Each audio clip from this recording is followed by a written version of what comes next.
All right, on section 8.5, day 2, now what we're going to do is we're going to do two topics. One of them is going to be translating from explicit rules to recursive rules, and then recursive to explicit. Okay, so we're going to work one way to the next. So what we're talking about when we mean explicit versus recursive. Recursive means, again, based on the previous answer. Whereas explicit is that formula, like I'll show you the differences in arithmetic. Arithmetic, this would be an example of n minus 1 times d. This is the explicit rule, whereas the recursive rule would be something like this. Okay, so that's the difference between explicit and recursive. And what you're going to do is you're going to go from one to the other is how this is going to work out. So in looking at the first ones that I'm going to give you, it would be something like this where it says a sub n equals 30 minus 5n. And this is write the recursive rule. So we wanted to have it as a sub n minus 1 and then whatever. So when you look at something like this, we want to try to get it back to what did it look like before. Okay, so first thing that I do is I might find a1, which means I put 30 minus 5 times 1.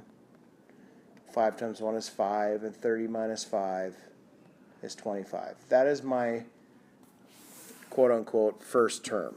Okay, if I need to find a second term just to see how it's maneuvering, I put a 2 in there, and I end up with 30 minus 10, or 20. So now I look at it and go, it's going down by 5. So this is an arithmetic one. So in order to put that into terms of a recursive, a sub n equals the previous term, and then what's the difference? Well, we're subtracting 5, so we're going to go minus 5. And then again, remember, like yesterday, it's important for you to tell the person where you're starting at. So you'd have an a1 equals 5. Okay? So as far as writing the recursive rule for an arithmetic one, and that's pretty much it, okay, for those. So just to give you another one, we have negative 6 plus 8n. Again, to find a1, negative 6 plus 8 times 1. 8 times 1 is 8, which I get the answer of 2. So that means my a1 is 2. Well, if I need to find a2, negative 6 plus 8 times 2, or negative 6 plus 16, which is 10. I'm going up by 8. The other thing to look at is right here, this number, and when it's in that linear type of format, this is that number there that's like a slope is kind of your difference. So to put this into recursive, we'd say a sub n equals a sub n minus 1 plus 8, because we're going up by 8. And again, remember, it's important, a1 is equal to 2. Okay, so that's a arithmetic recursive or explicit to recursive.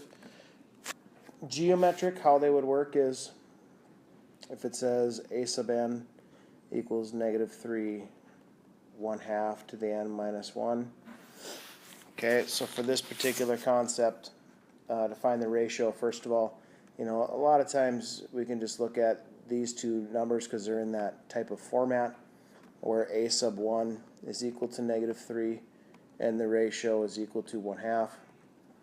So then in putting it into that explicit rule that we had yesterday, we had a sub n equals r times a sub n minus 1, or in our case, 1/2 times, I don't need to put it like that, 1/2 times a sub n minus 1.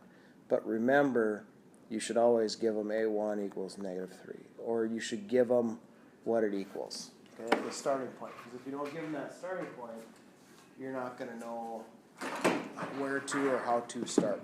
So just to give you another example, we got a sub n equals 7 2n minus 1. Okay, first term would be in that type of scenario. First term would be 7. the r would be 2. So if I want to write this in recursive formula, a sub n equals 2, because that's the ratio, a sub n minus 1, and then don't forget a1 equals 7. Okay, so writing something in a recursive formula like that when you have an explicit and you want to write it to a recursive, that's how we would go with that.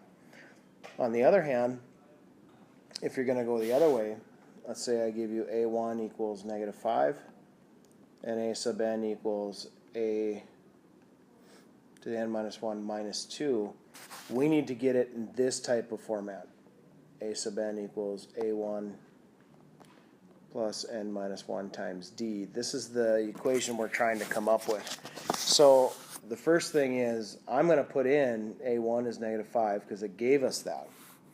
Now the second thing that I'm going to do is it already gave me the d. Remember in the recursive rule, that's the d.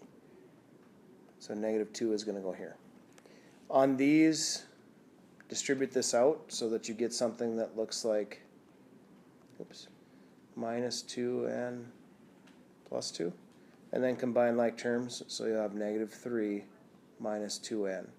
Or vice versa. If you have negative 2n minus 3, that's also the same. So that's as far as coming up with writing the explicit rule. I'm going to give you another one. a1 equals 7. A sub n equals a sub n minus 1 plus 4. So again, first term is 7 plus n minus 1 times the d, and the d in this case is a 4. This number is the ratio, is the common difference. So then you distribute that out. 7 plus 4n minus 4. Combine like terms. 3 plus 4n. And done. Okay, and don't forget probably the a sub n in the front there like that too. But anyway, that's as far as coming up with that rule. When you want to have it, when you have a recursive and you want to have it as an explicit, that's the steps you'd take for arithmetic. Geometric, much of the same thing. So if I give you that the first term is 10 and the recursive formula is 2n minus 1. Remember in the recursive formula this was the r. So we're trying to get it in a sub 1 times r to the n minus 1. A sub 1 they gave us was 10. 2 was the ratio according to the recursive formula to the n minus 1, and I'm done. There's nothing more to do from here. That's it. So let me give you one more just to practice. a1 equals 5. A sub n equals 6 a n minus 1. Again, first term is 5. Ratio is 6. N minus 1. And again, that 6 is that 6 there too. So that's it.